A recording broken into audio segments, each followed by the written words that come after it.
Ja se zovem Gojko Dutina. Kako sam reagovao kada sam dobio kocku? Pa ja pravio sam već pre ovoga neke kocke. To mi je bilo neko rešenje da uđem u prostor kao skulpturalno. Kao da mogu da pravim neke kombinacije od tih kocaka i one se nisu otvarale. Ali onda sam video da je to dosta prisutno bilo na sceni i onda sam kao krenuo da izbegnem, imam možda par komada mi je ostao. A onda stiglo kao poziv, hoćeš da praviš kocku? Rekao da, može, strava, super. I ja se uvek u radu krećem od nekih, zapravo ja to nazivam pseudo-logotip.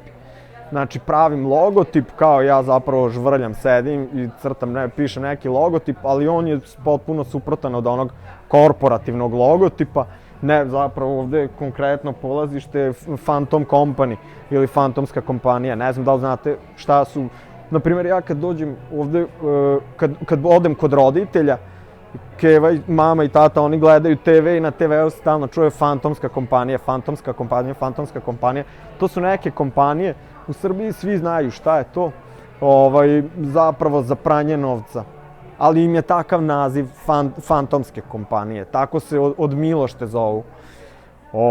I onda sam to počeo da uvezujem sa nekim figurativnim likom, da li fantoma iz stripa ili tako nečeg, sad ima onda se kreće ka raznim varijacijama. Imam razne varijacije na to Phantom Company. I onda ovde gore, na primjer, kalendar melting, kao topljenje kalendara. To najbolje sad možemo da osetimo u ovim julskim danima. Ali ne misli se konkretno na neku toplotu ili tako nešto, nego na neke više dane kada osjećam na prolaznost zapravo. Ja mislim da se kod mene inače sve vrti oko te prolaznosti. Ja se jako bojim prolaznosti. Mislim, iako sam potpuno svestan da je to normalna prirodna stvar, ja se toga jako bojim i ne znam šta, ako ima neka fobija da se doda ispred prolaznost, ja to, kao strah od smrti. Svi se mi borimo sa tim, ja mislim da nam je to svima polazište.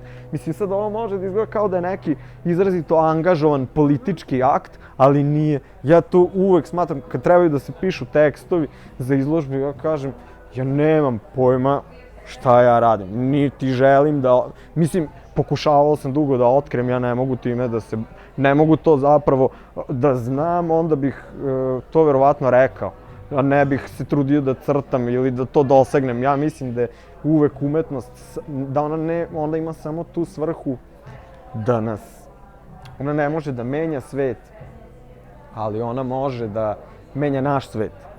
I ona je jednostavno svakodnevna borba protiv banalizacije i već ponuđenih mapa koje nam sistem servira da se smestimo negde drugo, da odemo daleko.